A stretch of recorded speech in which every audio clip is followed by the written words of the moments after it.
viver um dentro da casa do outro, mas uma relação de respeito, uma relação de convívio. Às vezes nós pensamos diferente lá na Câmara, mas isso aí é normal e é como eu te dizia, os pensamentos eles vêm se polindo, vêm se quebrando as arestas e se acaba construindo, né, propostas boas e é o que a sociedade precisa. A sociedade não precisa de uma câmara que um sai se esbufeteando com o outro e sai agredindo de maneira intempestiva. Não precisa nada disso. As ideias podem brigar, os homens não.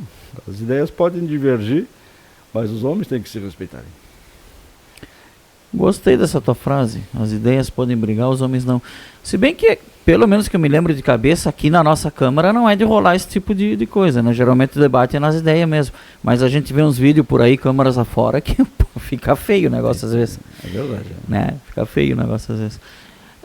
Já que tu tá falando aí do Carlinhos, um amigo e tal, e debate, todos esses mandatos assim de vereador, né? Obviamente na tribuna tu deve ter tido grandes debates, né?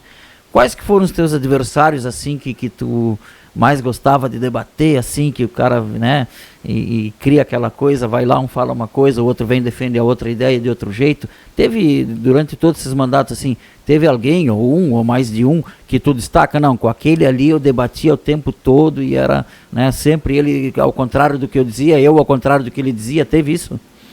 E é normal, né, e imagina eu sendo vereador de oposição, né, de um governo que cumpriu praticamente 3 mandatos, né, da situação. De vez em quando eu me peleava com o Tô Ligado, de vez em quando eu me peleava com o Rodinei. De vez em quando eu brigava com o Rodinei, de vez em quando eu brigava com o Pita, né, o Nery já não está mais aqui, mas de vez em quando a gente também nós nos estremecíamos, mas aquilo era ali naquele momento de discussão de ideias. E aquilo não ia para frente, mas era bom porque um batia, mexia nos aguapé e o outro ia lá, porque tu sabe que na Câmara tuas falas são reduzidas, né? Sim, 5 minutos, né? Não o prazo é reduzido e o tempo, né? Tu pode falar em cada matéria uma vez só. E tu pode falar mais de uma se tu for um líder de bancada ou líder de oposição ou coisa parecida. Então tu queimava, fazias, né, o outro queimar o tempo dele e aí tu ia lá e falava. E aí tu tinha que cuidar para não queimar o teu tempo, para não vir outro te rebater.